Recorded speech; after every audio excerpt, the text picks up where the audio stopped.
আসসালামু আলাইকুম। আমরা এখন আমাদের রাইটিং টেস্টটা শুরু করতে যাচ্ছি। আপনারা কিন্তু অলরেডি আপনাদের স্ক্রিনে দেখতে পাচ্ছেন যে আমাদের আজকে রাইটিং টাস্ক 1 এর টপিকটা কি, coffee and tea buying and drinking habit. মানে তারা আমাদেরকে যেই ডায়াগ্রামটা দিয়েছে সেই ডায়াগ্রামে কফি এবং চা কেনার এবং পান করার যেই হ্যাবিটগুলো আছে বা অভ্যাসগুলো আছে সেগুলোর উপর ভিত্তি করে একটা রাইটিং টাস্ক আছে এই টাস্ক 1-এ।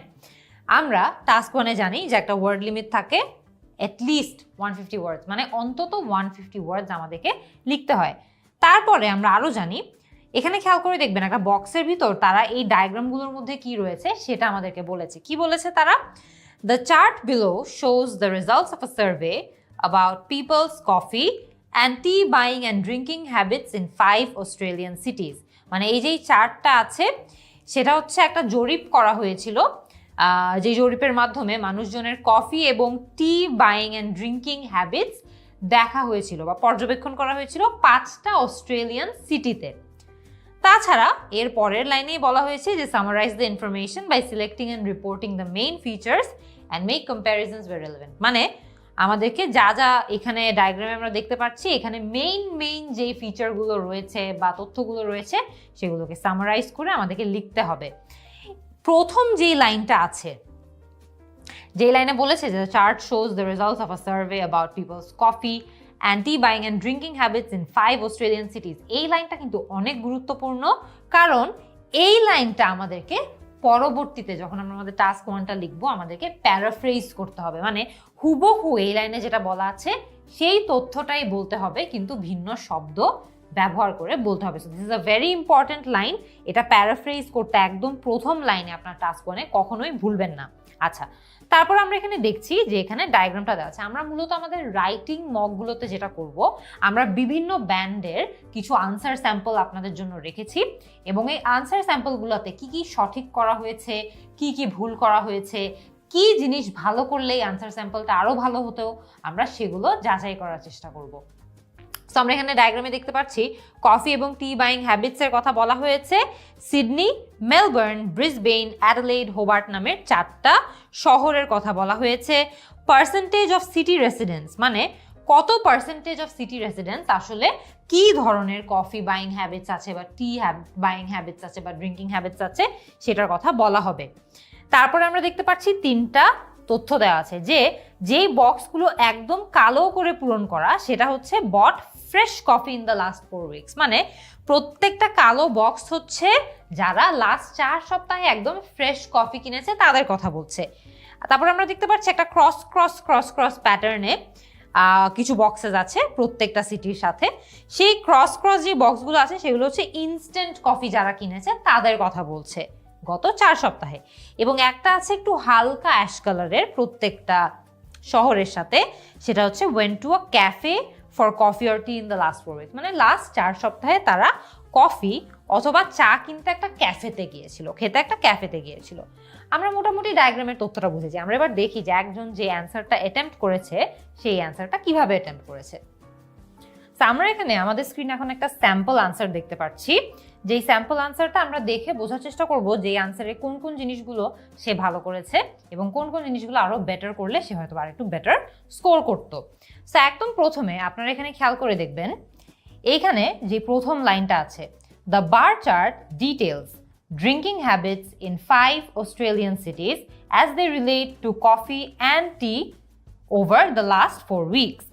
এই যে সেন্টেন্সটা আছে এই সেন্টেন্সটা কিন্তু এই সেন্টেন্সের একটা প্যারাফ্রেজ এবং এটা প্রত্যেকটা লেখার জন্য কিন্তু ম্যান্ডেটরি। এটা আপনাদের যে রাইটিং স্যাম্পলটা আছে বা রাইটিং টেস্টটা আছে সেখানে কিন্তু এটা লিখতেই হয়, প্যারাফ্রেজ করে লিখতেই হয়। সো এখানে আপনাদের প্যারাফ্রেজিং স্কিলস অনেক ভালো থাকতে হবে এবং সিনোনিমস সম্পর্কে অনেক ভালো ধারণা থাকতে হবে। কেন বলছি খেয়াল করে দেখবেন, এই যে লাইনটা আছে এইখানে বার চার্ট না, প্রশ্নে বলেছিল চার্ট, এই লাইনের প্যারাফ্রেজ এই প্রথম লাইনটা। সো এখানে চার্ট বলেছে, এখানে সে বার চার্ট বলেছে। তাছাড়া এইখানে খেয়াল করে দেখবেন সে বলেছে শোজ, ঠিক এই জায়গাটাতে এটা হয়ে গিয়েছে ডিটেলস। মানে এখানে বলেছে চার্ট বিলো শোজ, আপনি অ্যান্সারে দিয়েছেন দ্য বার চার্ট ডিটেলস, বা ইনি যে অ্যান্সার করেছে সে বলেছে ডিটেলস। তারপরে দেখবেন এখানে বলেছে the results of a survey etcetera etcetera, বলেছে coffee and tea buying and drinking habits in 5 Australian cities, এবং এইখানে বলেছে in 5 Australian cities as they relate to coffee and tea over the last 4 weeks. এই যে লাইনটা আছে এখানে খুব গুরুত্বপূর্ণ একটি তথ্য মিস হয়ে গিয়েছে। খেয়াল করে দেখবেন প্রশ্নে আমাদেরকে বলেছিল বাইং অ্যান্ড ড্রিঙ্কিং হ্যাবিটস, ইনি যে অ্যান্সার লিখেছে ইনি লিখেছে শুধুমাত্র ড্রিঙ্কিং হ্যাবিটস, তার মানে সে খুব গুরুত্বপূর্ণ একটা জিনিস মিস করেছে, সেটা হচ্ছে বাইং। সো আমাদের এখানে বাইং এবং ড্রিঙ্কিং হ্যাবিটসের কথা বলা হয়েছে, আমাদের হয়তো বা এখানে বলা উচিত ছিল যে পারচেজিং, হেন্স বাইং, মানে বাইং এর সিনোনিম হিসেবে পারচেজিং সে দিতে পারতো, অ্যান্ড ড্রিঙ্কিং হ্যাবিটস হয়তোবা সে ড্রিঙ্কিং হ্যাবিটস না বলে কনজাম্পশন বলতে পারতো, কারণ টি অ্যান্ড কফি তো আসলে কনজিউমও করে ড্রিঙ্কও করে, অসুবিধা কিন্তু নাই। সো তাইলে এখানে সে তথ্যটা মিস করতো না, আমরা এখানে বাইং এর পরিবর্তে পারচেজিং বলতে পারতাম, যেখানে এই ব্যক্তিটা পুরোপুরি বাইং এর কথা মিস করেছে, তাই সে কিন্তু এখানে প্যারাফ্রেজিং এ মার্ক একটু কম পাবে। সো এই ইন্ট্রোডাক্টরি যে সেন্টেন্সটা আছে, এই সেন্টেন্সটা হচ্ছে মূলত এই সেন্টেন্সের প্যারাফ্রেজ। আচ্ছা, তারপরে খেয়াল করে দেখবেন এখানে বলেছে overall more than half the population in all cities except Adelaide went to a cafe for coffee or tea, while buying instant coffee was also popular and buying fresh coffee generally less common. এই যে সেন্টেন্সটা আছে এটাকে কিন্তু বলে হলো overview sentence, এবং এই ওভারভিউ সেন্টেন্সটাও কিন্তু আইএলটিএস টাস্ক 1 এ খুবই ম্যান্ডেটরি, এটা থাকতেই হবে। আপনার ইন্ট্রোডাক্টরি স্টেটমেন্টটা বলার পরে একটা ওভারভিউ স্টেটমেন্ট দিতে হয়, যে ওভারভিউ স্টেটমেন্টে আপনি মূলত পুরো ছবিটা দেখে মূল কি কি তথ্য খেয়াল করতে পারছেন, বা একদম খুবই স্পেসিফিক হাইলাইট যেগুলো আছে, যেগুলো চোখে পড়ার মতো তথ্য, সেই তথ্যগুলো এই ওভারভিউ স্টেটমেন্টে দিতে হয়। এখানে সে ওভারভিউ স্টেটমেন্টটা ওভারঅল শব্দটা দিয়ে শুরু করেছে, হুইচ ইজ গুড। ওভারঅল শব্দটা দিয়ে যদি শুরু হয়ে থাকে তাহলে কিন্তু ভালো। ওভারভিউ স্টেটমেন্ট সাধারণত ওভারঅল দিয়েই শুরু করতে হয়। তারপরে খেয়াল করে দেখবেন বলেছে more than half the population in all cities except Adelaide, মানে অ্যাডিলেড বাদে বাকি সব সিটিজে ক্যাফেতে কফির জন্য অথবা টি এর জন্য যেত। went to a cafe for coffee or tea more than half the population, তার মানে তাদের যত পপুলেশন জনসংখ্যা রয়েছে তার থেকে মোর দেন হাফই আসলে এই ক্যাফেতে গিয়ে তারা কিন্তু এই যে ক্যাফে আর কফির জন্য যাচ্ছে হচ্ছে এই গ্রেটা। সো খেয়াল করে দেখবেন এই গ্রে বাকিদের ক্ষেত্রে 50%-এর উপরে, শুধুমাত্র অ্যাডিলেডের ক্ষেত্রে 50%-এর নিচে। সো সে একটা ভালো তথ্য বলেছে। তারপরে কি বলেছে, while buying instant coffee was also popular and instant coffee was also popular, আচ্ছা সে এটা নিয়ে আর তেমন কিছু বলেনি। ইনস্ট্যান্ট কফি সবার ক্ষেত্রেই মোটামুটি সিমিলার লেভেলেরই popular, and buying fresh coffee generally less common, যে সব ক্ষেত্রেই ফ্রেশ কফি সবার ক্ষেত্রেই আসলে কম কমন, মানে এতটা কমন না। কিন্তু এই সেন্টেন্সটাকে ওভারঅল আরো বেটার ভাবে স্ট্রাকচার করা যেত, যেমন overall more than half the population in all cities except Adelaide went to a cafe for coffee or tea, এই জায়গাটাতে আমরা একটা সেমিকোলন দিয়ে এটাও বলতে পারতাম additionally buying instant coffee was also popular among all the cities in general, and buying fresh coffee was less common, অথবা buying fresh coffee was less common among people। অনেকভাবেই কিন্তু এই সেন্টেন্সটাকে একটু ভেঙে আর একটু ছোট করা যেত। এত বড় একটা সেন্টেন্স দিলে অনেক সময় দেখা যায় কমা স্প্লাইস করার এরর বেড়ে যায়, বা সেন্টেন্সটা শোনাতে খুব ক্লামজি লাগে। সো এখানে আমার যতটুকু বেটার মনে হয় সেটা হচ্ছে যে এই জায়গাটাতে আমরা একটা সেমিকোলন দিয়ে দুটো সেন্টেন্সকে ভাগ করে দিতাম, তারপরে পরবর্তী সেন্টেন্সটাকে লিখতাম এডিশনালি বা কোনো একটা লিঙ্কিং ওয়ার্ড ইউজ করে। খেয়াল করে দেখবেন লিঙ্কিং ওয়ার্ড ইউজ করার জন্য কিন্তু আপনার কাছে বাড়তি মার্ক দেওয়া হয়। সো আমরা যদি এখানে ভাগ করে আলাদা লিঙ্কিং ওয়ার্ড দিতাম আসলে ভালোই হতো, সমস্যা নাই। আমরা ওভারঅল জানি যে আমাদের টাস্ক অ্যাচিভমেন্টে মার্ক রয়েছে, টাস্ক অ্যাচিভমেন্ট। তাছাড়া আমাদের কোহেরেন্স অ্যান্ড কোহিশনে মার্ক রয়েছে, কোহেরেন্স অ্যান্ড কোহিশন। তাছাড়া লেক্সিক্যাল রিসোর্সে মার্ক রয়েছে, এবং গ্রামাটিক্যাল রেঞ্জ অ্যান্ড অ্যাকিউরেসিতে মার্ক রয়েছে।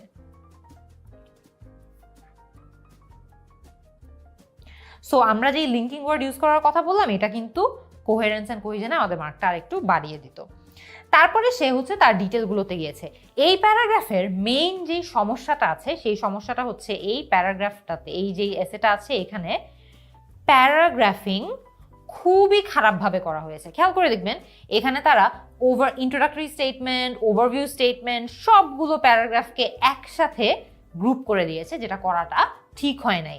এখানে ইন্ট্রোডাক্টরি যে লাইনটা আছে বা সেন্টেন্সটা আছে এটাকে একটা প্যারাগ্রাফে দেওয়া উচিত ছিল বা একটা লাইনে দেওয়া উচিত ছিল, তারপরে একটা গ্যাপ দিয়ে ওভারভিউ স্টেটমেন্টটা দেওয়া উচিত ছিল, তারপরে এই যে প্যারাগ্রাফগুলো আছে এগুলোকে অন্তত 2টা প্যারাগ্রাফে ভাগ করা উচিত ছিল, তারপর একটা কনক্লুডিং স্টেটমেন্ট দেওয়া উচিত ছিল। এই যে প্যারাগ্রাফিং এর কথাটা আমি বললাম, প্যারাগ্রাফিংটাও কিন্তু কোহেরেন্স অ্যান্ড কোহেশনের সাথে রিলেটেড। সে যেহেতু ভালোভাবে প্যারাগ্রাফিং করে নাই, সে কোহেরেন্স অ্যান্ড কোহেশনে আবারও কম মার্ক স্কোর করবে। Looking first of all at going two ক্যাফেজ, এই সেন্টেন্সটা কিন্তু, এই ফ্রেজটা হয় নাই, এই ফ্রেজটা গ্রামাটিক্যালি ভুল। এটা এভাবে বলা উচিত ছিল, first of all if we take a look at cafes, but if we take a look at the percentage of people going to cafes for purchasing coffee or tea, এভাবে করে স্টেটমেন্টটা শুরু করা উচিত ছিল। এটা কিন্তু হয় নাই। Looking first of all at going two cafe, এটা হয়নি। It was most characteristic of Melbourne and Hobart at 64 and 63%. এই পুরো সেন্টেন্সটাই আসলে গ্রামাটিক্যালি ভুল, কারণ মেলবোর্ন এবং হোবার্টের ক্যারেক্টারিস্টিক তো এটা না, এটা হচ্ছে মেলবোর্ন এবং হোবার্টের মানুষদের ক্যারেক্টারিস্টিক।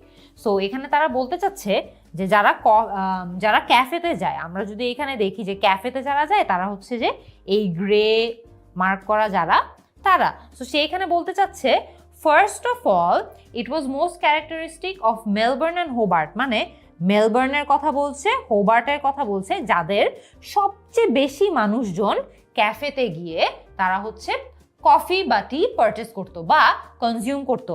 এইখানে সবচেয়ে ভালো হতো যদি সে এভাবে বলতো যে first of all if we take a look at the population বা at the percentage of people অথবা রেসিডেন্টস, এখানে যেমন রেসিডেন্টস বলা হয়েছে, who went to a cafe for coffee or tea, Melbourne and Hobart had the highest percentage of such people. অথবা Melbourne and Hobart had the highest percentage of people who went to a cafe for coffee or tea in the last 4 weeks. So এই জায়গাটাতে কিন্তু সেন্টেন্সটাকে আরো সুন্দর করে phrase করলে আরো better হতো।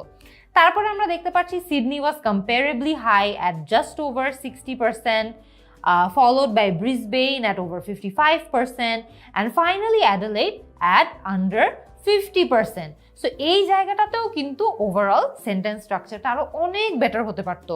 সে কি বলেছে যে Sydney was comparatively high at just over 60%, মানে এইখানে সিডনিকেও তারা বলছে যে হ্যাঁ সিডনিও আসলে হাই, কিন্তু সবচেয়ে হাই হচ্ছে মেলবোর্ন এবং হোবার্ট, তারপরে হচ্ছে সিডনি। সো এখানে সে হয়তো বা এটাই বলতে পারতো যে Sydney was also the percentage of people in Sydney going to a cafe for coffee or T was also significantly high at just over 60%, তাইলেও হয়ে যেত।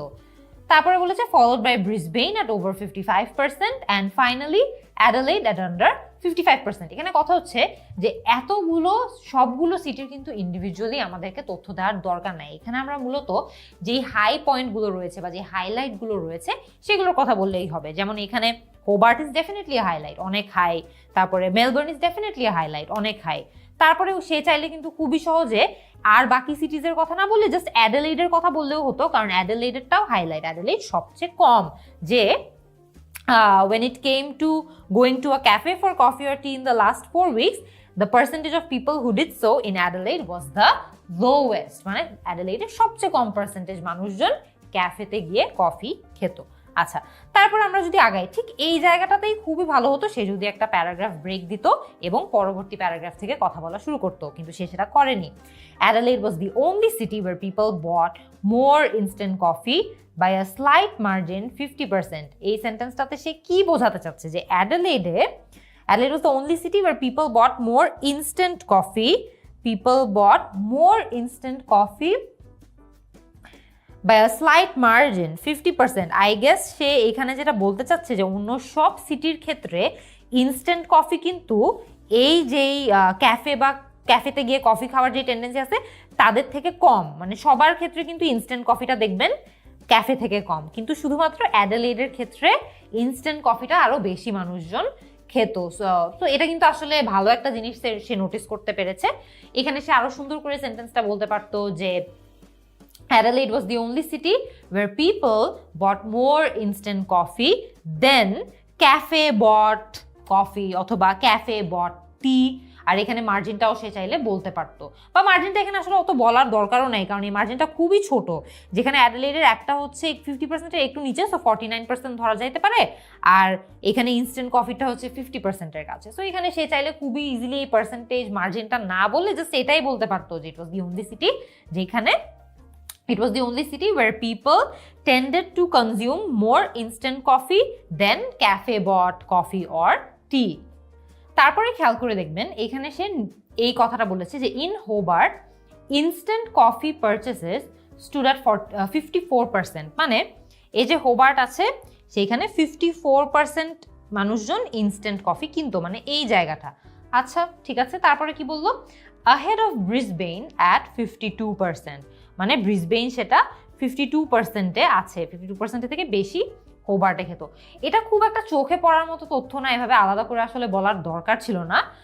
সে এখানে খুবই সহজে চাইলে ওভারঅল ট্রেন্ডটার কথা বলতে পারতো, যে ধরেন আমরা একটু আগেই দেখেছি যে বলেছিল ওই রকম করেই যে হোবার্টে হাই, তারপরে হয়তো বা ব্রিসবেইনে হাই, সবচেয়ে হাই কোনটাতে ছিল এবং সবচেয়ে লো কোনটাতে ছিল এটা বললেও কিন্তু হয়ে যেত। এখানে এতগুলো সিটির কথা আলাদা করে head of Brisbane, Melbourne at 48% and lastly Sydney, এত কিছু বলার দরকারই ছিল না, কারণ এখানে ডিফারেন্সটা চোখে পড়ার মতো না। সো এটা আমরা এত আলাদা করে না বলে আমরা জাস্ট ওভারঅল ট্রেন্ডটার কথা বলতে পারতাম যে সবারই হচ্ছে 45-এর থেকে একটু বেশি, তো এটা হচ্ছে 45 সবচেয়ে লো এবং সবচেয়ে হাই হচ্ছে 54%-এর আশেপাশে। সো সবারটাই 45 থেকে 54%-এর আশেপাশে হাই। মানে ওভারঅল আমরা যদি বলতে চাই যে when it came to instant coffee purchasing habits, all the cities had purchasing in all the cities the percentage of residents that bought instant coffee ranged from between 45 to 46, এটা 46 হবে বা 45 হবে। সো 45% টু এখানে হচ্ছে 54%। আমরা overall ট্রেন্ডের কথাটাও বলে দিতে পারতাম, with Hobart standing at the highest percentage of instant coffee consumption, যেটা হচ্ছে কত 54%-এর মতো, which was 54%, and সবচেয়ে লোয়েস্ট হচ্ছে Sydney, and Sydney with the least at 46% বা 45%। এখানে দুটো বললেই হবে যেহেতু এটা খুবই মার্জিনাল একটা ডিফারেন্স। সো এরকম একটা জেনারেল লাইন বলে দিলেও কিন্তু এখানে হয়ে যেত। তারপরে সে আরেকটা জিনিস করেছে, খেয়াল করে দেখবেন, and lastly Sydney just over 45%-টা সে ব্র্যাকেটে দিয়েছে। এটা কিন্তু কোনো দরকারই নেই এইভাবে ব্র্যাকেটে দেওয়ার। সে আমরা যেভাবে বলেছি সেন্টেন্সটা ওভাবে লিখলে ব্র্যাকেটে এইভাবে দেওয়ার দরকারই হতো না। সো এই জাতীয় যেই লেখাগুলো আছে যেখানে আমরা এই যে ব্র্যাকেটে এরকম করে দিয়ে দিই, সেগুলো একাডেমিক রাইটিং এভাবে না লিখলেই বেটার, একটা সেম ফ্লোতে লিখে ফেললেই বেটার হয়। Stocking up on fresh coffee was below 45% for all সিটিজ। মানে সে এইখানে একটা ভালো কাজ করেছে, যেটা হচ্ছে ফ্রেশ কফির ক্ষেত্রে জেনারেল আইডিয়াটা আগে দিয়ে দিয়েছে যে যখন ফ্রেশ কফির কথা আসে সব ফ্রেশ কফির ক্ষেত্রেই সবাই হচ্ছে 45%, মানে 45%-এর নিচে ওভারঅল ওদের পার্সেন্টেজ কনজাম্পশন বা পার্সেন্টেজ অফ সিটি রেসিডেন্টস যারা কনজিউম করতো। সো এইখানে ভালো কাজ করেছে জেনারেল একটা তথ্য দিয়ে। It was most common in Sydney 44%, যেখানে আমরা যদি সিডনিটা খুঁজে বের করি, সিডনিটা হচ্ছে আমরা যদি এখানে ফ্রেশ কফির কথা বলি, হ্যাঁ ঠিক আছে, সিডনি সবচেয়ে হাইয়েস্ট, যেটা হচ্ছে 43 বা 44%-এর দিকে। Melbourne at 42%, it was most common in Sydney 44% and Melbourne 42%। আচ্ছা, হোবার্ট ওয়াজ নেক্সট।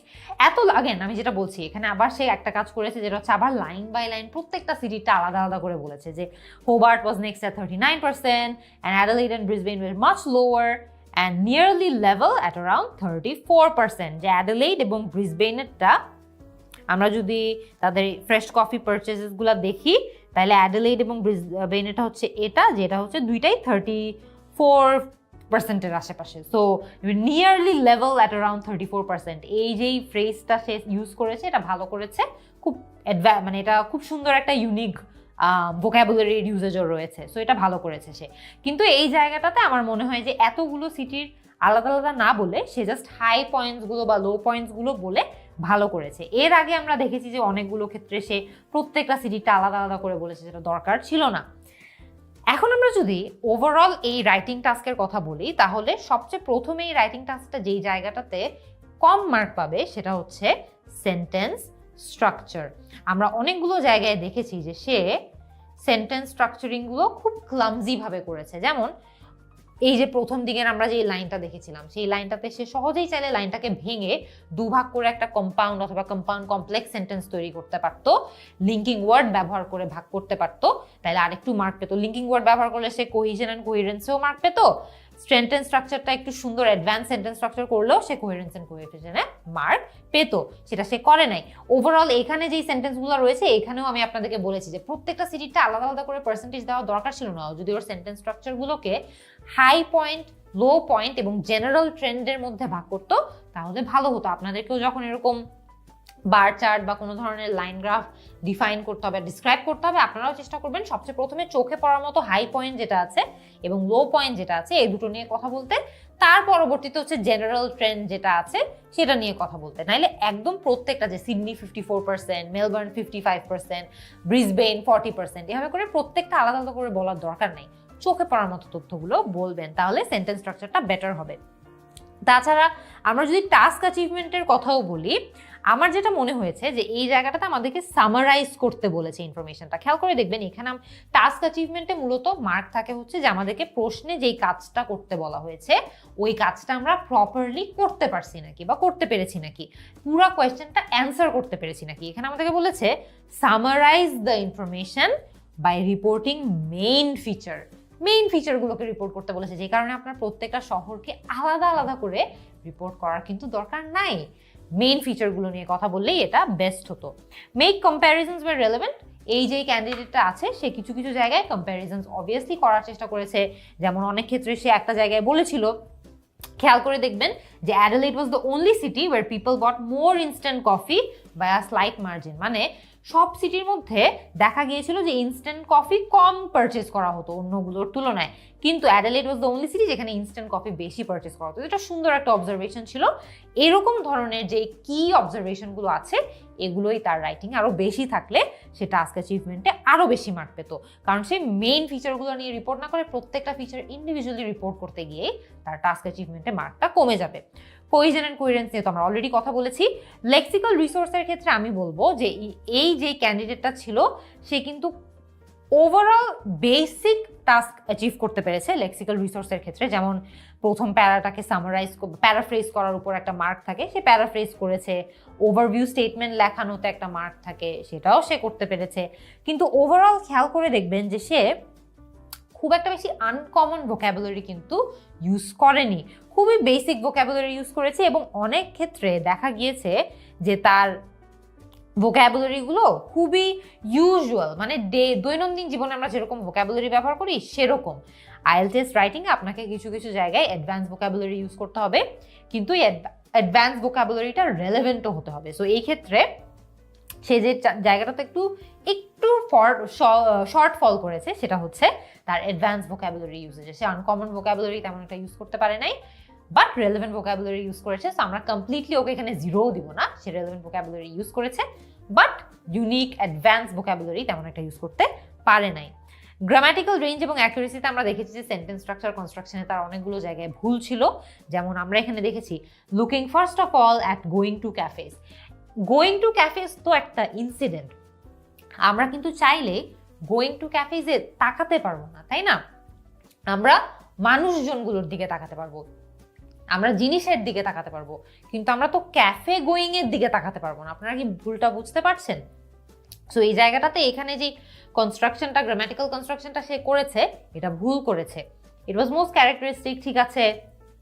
তারপর আমরা আরেকটা জায়গায় দেখেছি যে স্টকিং আপন ফ্রেশ কফি, ঠিক আছে, স্টকিং আপন ফ্রেশ কফি সে এখানে সুন্দর একটা ওয়ার্ড ইউজ করার চেষ্টা করেছে, ইউনিক ওয়ার্ড ইউজ করার চেষ্টা করেছে। কিন্তু আমাদের এটাও মনে রাখতে হবে যে আমরা যখন IELTS রাইটিং টাস্ক অ্যাটেম্প্ট করছি এটা কিন্তু পিওরলি একাডেমিক রাইটিং।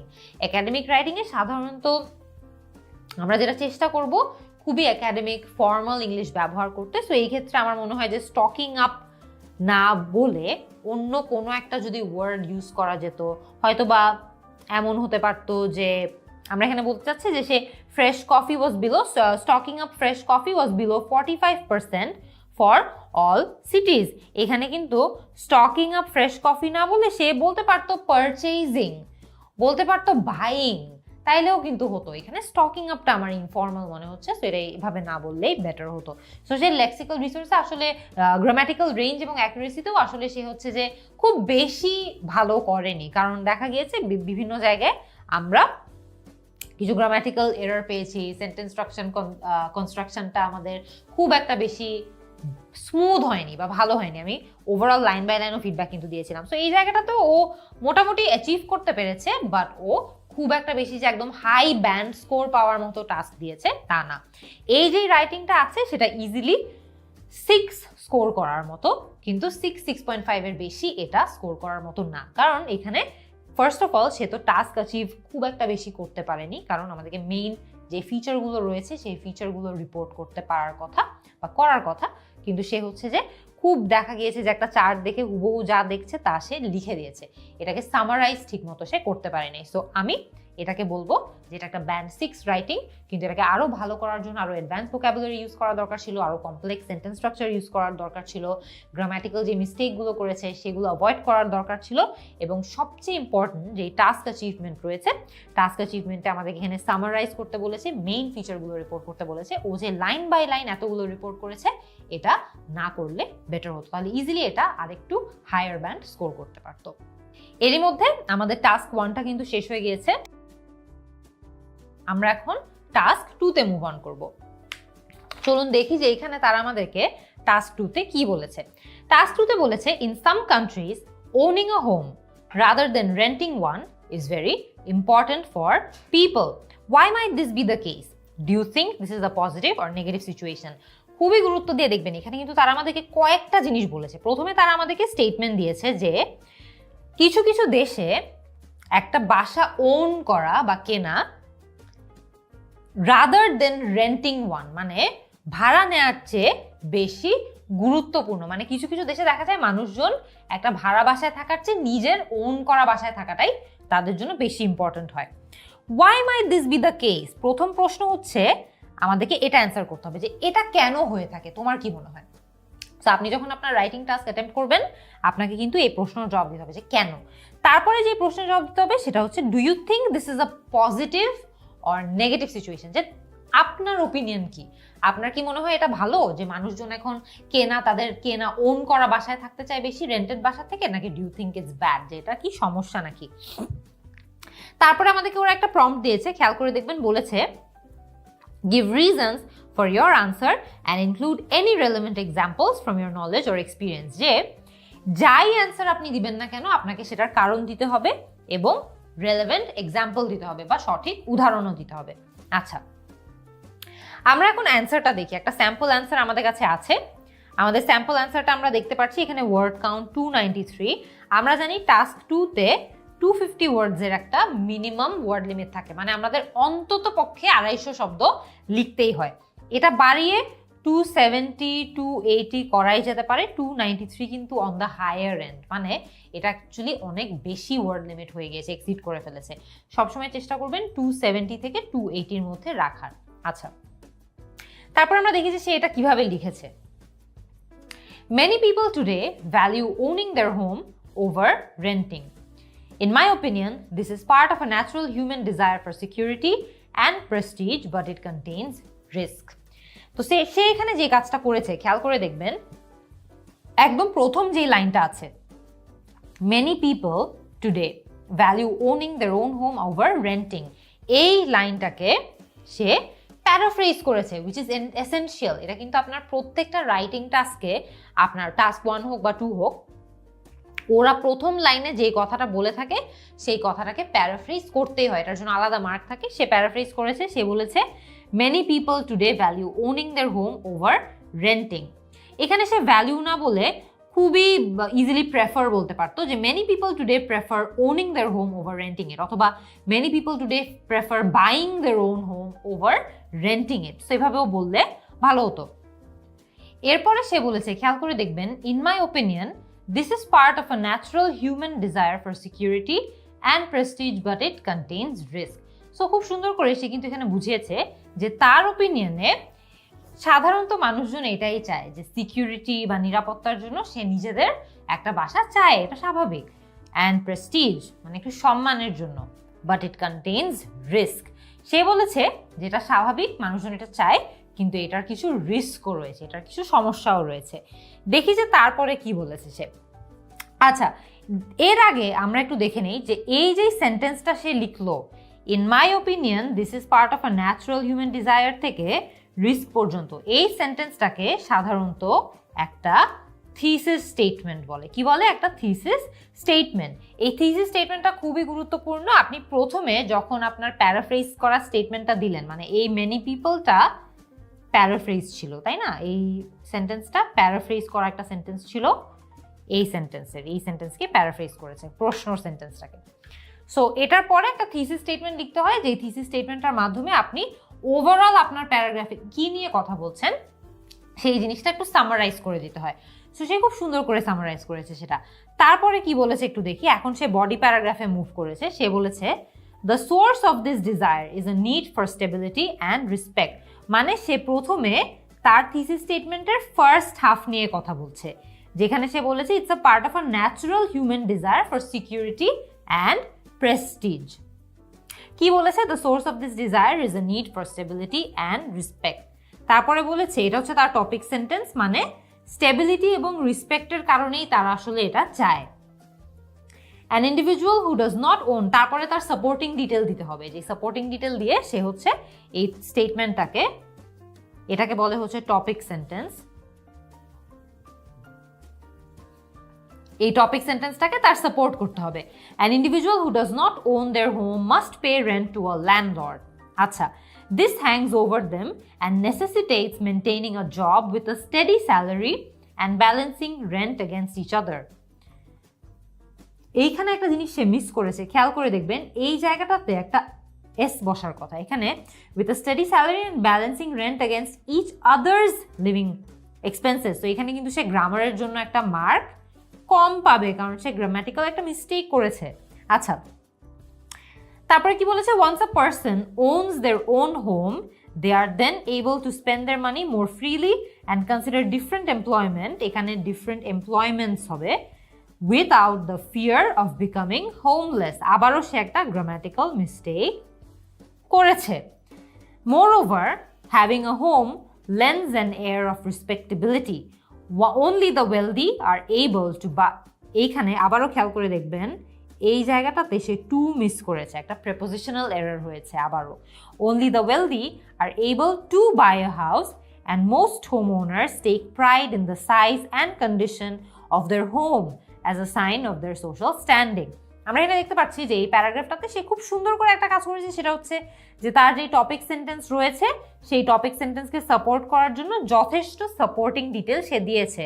সে বলেছে এটার সোর্স এই যে desire to own a home, এটার সোর্স হচ্ছে আসলে একটা স্টেবিলিটি এবং রেসপেক্ট খোঁজার যে নিড আছে সেটা। তারপরে এটাকে সে খুব সুন্দর করে বিভিন্ন সাপোর্টিং ডিটেল দিয়ে সাপোর্টও করেছে, কিন্তু বেশ কয়েকটা গ্রামাটিক্যাল মিস্টেকও সে করেছে, যেটার কারণে তার মার্ক কাটা যাবে। তারপরে এখন সে হচ্ছে তার যেই সেকেন্ড পার্টটা ছিল, it contains risk but it contains risks, ওই জায়গাটা নিয়ে সে বিস্তারিত আলাপ করেছে। কি বলেছে? nonetheless home ownership is a negative trend as it forces unrealistic expectations on millions। এখানে এভাবে না বলে কথাটা কিন্তু সে এইভাবেও বলতে পারতো যে nonetheless home ownership can be burdensome for people as it forces unrealistic expectations on them অথবা on millions। এখানে আমি যদি burdensome শব্দটা ইউজ করতাম খুব সুন্দর করে, কিন্তু আমার একটু অ্যাডভান্স ভোকাবুলারি ইউজ করা হতো। অলসো এই যেই কথাটা আছে যে home ownership is a negative trend, এটা কিন্তু এভাবে না বলাটা সেন্স মেক করছে না। আমরা এখানে বলতে চাচ্ছি যে home ownership is seen negatively, তাই না? যে মানুষজন এটাকে নেগেটিভলি দেখে। সো নেগেটিভ ট্রেন্ড তো না, তাই না? এটা তো একটা ট্রেন্ড না, এটা একটা অকারেন্স, এটা একটা এমন একটা জিনিস যেটা নেগেটিভ চোখে দেখা হয়। It's not a trend. Trend is something যেটা ওভার টাইম অনেক চেঞ্জ হয়। কোনো একটা জিনিস যখন ওভার টাইম অনেক চেঞ্জ হয় বা ওভার টাইম তার মধ্যে কি কি চেঞ্জেস আছে সেটাকেই তো ট্রেন্ড বলে। সেটা তো এখানে রং ওয়ার্ড ইউজ করেছে ও। তারপরে বলেছে most people live in city apartments with rent and are not capable of buying a house. মানে most people live in city apartment with rents and are not able are not capable of buying a house. এখানে most people live in city apartments with rents না বলে most people live in city apartments and have to pay rents, অথবা আমরা এভাবে বলতে পারতাম have to pay hefty rents, মানে অনেক একটা বড় অ্যামাউন্টের রেন্ট তাদেরকে দিতে হয়, and are not capable of buying a house. The pressure to buy one is likely to engender feelings of inadequacy and resentment towards the upper class. তারপরে সে বলেছে, খেয়াল করে দেখবেন, the pressure to buy one is likely to engender feelings of inadequacy and resentment towards the upper classes. মানে সে বলতে চাচ্ছে এই যে বাসা কেনার একটা প্রেশার থাকে, এই প্রেশারটার কারণে মানুষজনের মধ্যে আপার ক্লাসের প্রতি একটি রিজেন্টমেন্ট চলে আসে, একটা ফিলিং অফ ইনঅ্যাডিকুয়েসি নিজেদের প্রতি চলে আসে। সেখানে সে খুব ভালো কাজ করেছে, সে এখানে এনজেন্ডার শব্দটা ইউজ করেছে, which is an advance vocabulary, তারপরে রিজেন্টমেন্ট ইউজ করেছে, ইনঅ্যাডিকুয়েসি ইউজ করেছে, খুব ভালো কিছু শব্দ সে এখানে ব্যবহার করেছে। This ফেমাসলি fuelled the subprime mortgage scandals of the early 2000s in the United States, when millions borrowed more money than they could afford to buy homes, then defaulted on their payments and lost a lifetime of investment. খুব ভালো একটা sentence. এখানে সে খুব সুন্দর করে খুব interesting কিছু vocabulary use করেছে, যেমন ফুয়েলড, তারপরে সে একটা এক্সাম্পল দিয়েছে আর্লি 2000s-এ ইউএসএতে একটা স্ক্যান্ডাল হয়েছিল, সেই স্ক্যান্ডালটার কারণে কিভাবে আসলে অনেকজন অনেক টাকা লস করেছে, সব কিছুর কথা বলেছে, যেটা অ্যাকচুয়ালি মেইন টপিকটার সাথেও রেলেভেন্ট। সো ভালো কাজ করেছে। Had this same people opted to rent, they would have saved more money and could have invested in other forms of capital such as the stock market. খুব ভালো একটা sentence structure, unique advance একটা sentence construction, যে এই same মানুষগুলো যদি rent নিত তাহলে তারা আরো অনেক টাকা বাঁচাতে পারত এবং ইনভেস্ট করতে পারত। অনেক ক্ষেত্রে দেখবেন যে এই যে স্ট্রাকচারটা আছে, যে if these same people had invested, অনেক ক্ষেত্রে ইফের পরিবর্তে এই জায়গাটাতে হ্যাড ব্যবহার করা হয়, যে had this same people opted to rent, বা had this same people chosen to rent a home অথবা রেন্ট অ্যান অ্যাপার্টমেন্ট। সেটা কিন্তু অনেক সময় হয়, এটা একটা অ্যাডভান্স স্ট্রাকচার, খুব ভালো হয়েছে। ইন কনক্লুশন, এটা হচ্ছে তার কনক্লুডিং প্যারাগ্রাফ।